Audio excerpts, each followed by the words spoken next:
Hello, I'm Sunita Williams. I'm up here on the International Space Station. So this is Node 2. This is a really cool module. Of course, most of these modules you'll see they have 4 sides and they're put together. That way we could sort of work on a flat plane, either a wall, a floor, another wall, or the ceiling. But you know, again, all you have to do is turn yourself and your reference changes. The reason I'm bringing that up is because this is where 4 out of 6 of us sleep. And so people always ask about sleeping in space. Do you lie down? Are you in a bed? Not really, because it doesn't matter. You don't really have the sensation of lying down. You just sit in your sleeping bag. So here's one sleep station right here. I'm going in right now. You can follow me if you want. So I'm inside. It's sort of like a little phone booth, but it's pretty comfy. I've got a sleeping bag right here that we sleep in, so we don't have sort of like a little bit of a cover. We don't fly all over the place. But you know, you can sleep in any orientation. I have it sleeping, feeling like I'm standing up right now, but like you saw, I'm on the floor. But it doesn't matter if I turn over and I sleep upside down. I don't have any sensation in my head that tells me that I'm upside down, so it really doesn't matter. The sleep station is also like a little office. We've got a computer in here. As you can see, we've got a couple little toys. I've got some books. I've got some clothes and other things that make it sort of like home. I'm coming out. And just for reference, that's one sleep station. This one's another. Right here. There's one on the ceiling, if you want to call it. Right here. And then there's a 4th on the other wall over here. So all of us sleep in a little bit of a circle. All right, come on back. There's more to show you.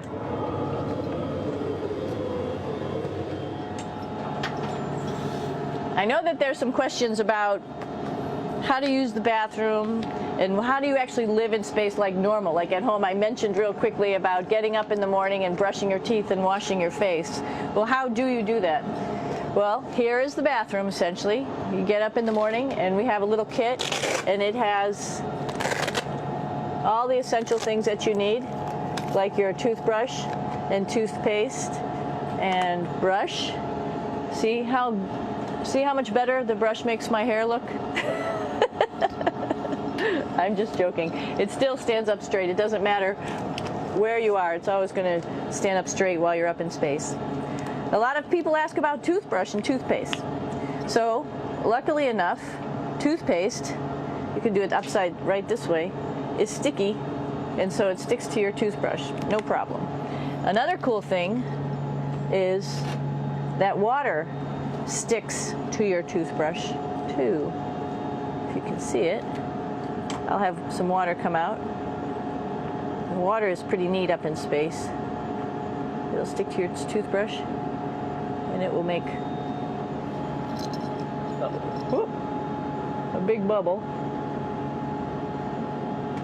and that's just by surface tension. And then you can drink it.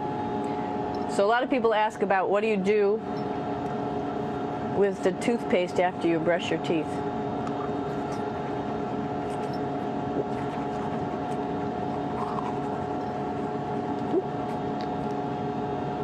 Two options.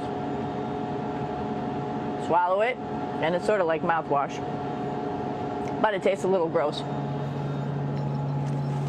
Or you can just spit it out in a paper towel, and then you don't have to worry about it.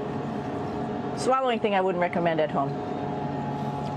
I'm only up here for 4 months, so it's not that bad.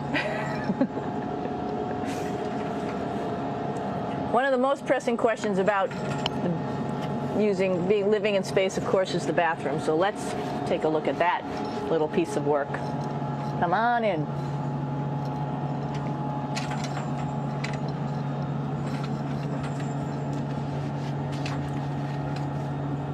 Here we are at the throne.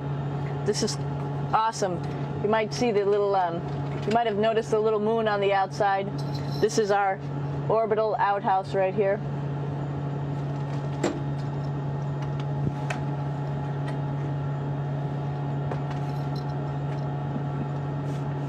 And of course, it serves for two functions. Number 2, right here. I'll show you. But you see it's pretty small, so you have to have pretty good aim, and you'll be ready to make sure things get let go the right direction. And it smells a little bit, so I'm closing it up. And that's, of course, for number 2. And this guy right here is for number 1. So they're sort of two slightly separate functions, but you can do a little, essentially both, by hanging on right here and doing number 1 and number 2. I might add it's color coded, so you really don't get it mixed up, which is nice. This is yellows for number 1. And also there's a selection of paper. People always ask about toilet paper. What do you do with toilet paper? What kind of toilet paper do you have? We have gloves, just because sometimes it does get messy. We have some Russian wipes, which are a little bit coarse if you like the coarse type of toilet paper. We have some nice tissues, which are nice and soft if you like soft toilet paper. We have Huggies, just for any cleanup. You know, we were all babies once, and this sort of helps. And then if things get really out of control, we have disinfectant wipes, just to make sure we clean up here. Because, you know, just like the water I showed you, the number 1 stuff can sort of go all over the place if you don't aim correctly. And did I mention both of these have a little bit of suction, so they should keep things going in the right direction. But like I said, sometimes things get a little out of control if you are out of control yourself flying around. So we have lots of protective stuff. And of course, you do have your privacy. There's a little door.